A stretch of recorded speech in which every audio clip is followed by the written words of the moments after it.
Welcome to problem number 13 for Mac 1140, exam 2. In this problem, they give you three different functions, f of x, g of x, and h of x, and then they go ahead and define a, b, and c in the following. A is the 0 of f of x, b is just g at the value of 2, and c is the y-intercept of h of x.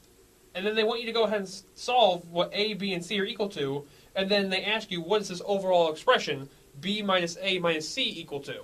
So the problem isn't super long, but it draws on many different sources of information.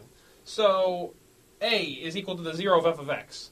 Well, we know basically that if f of x is this, the bottom isn't going to tell us what the 0 is, because the 0 is just where your function is equal to 0, what x value makes it equal to 0. So if we set this equal to 0, the denominator has no say in that. It's just the numerator. So, and we can see if we set the numerator equal to 0, 1 minus 2x equals 0, and solve it out, you end up getting x just equals 1/2.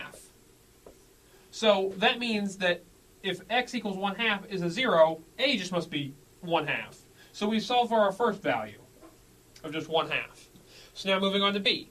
b is just what is g of 2. So if we go ahead and look at g of x, it's a piecewise function, so we have to go ahead and find out where 2's at. Well, you can just look it up right here, because this tells you when x is greater than 3, use this part. When x is between 1 and 3, use this part. And when x is less than 1, use this part. Well, we want g of 2, and clearly g of 2 lies between 1 and 3, so it must just be equal to 1.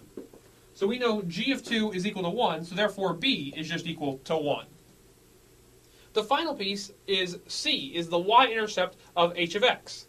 So here's our h of x function, and we know to find intercepts, you always go ahead and plug 0 into the opposite variable. So if you want to find x-intercepts, you plug 0 into y, or h of x in this case. But if you want to find y-intercepts, you plug 0 into x. So, and that's usually the easier of the two to do. So you can just plug 0 into this. So 0 minus 1 is negative 1, and you square that, giving you positive 1. 1 minus 1/2 is just going to be positive 1/2. So that means that the y-intercept here is 1/2, so therefore b, or rather c, is equal to 1/2. So now you can go ahead and see that it was b minus a minus c. b was 1, a was 1/2, c was 1/2. So it's 1 minus 1/2 minus 1/2. That's just going to go ahead and give you 0 in the end. So 0 would be your final answer.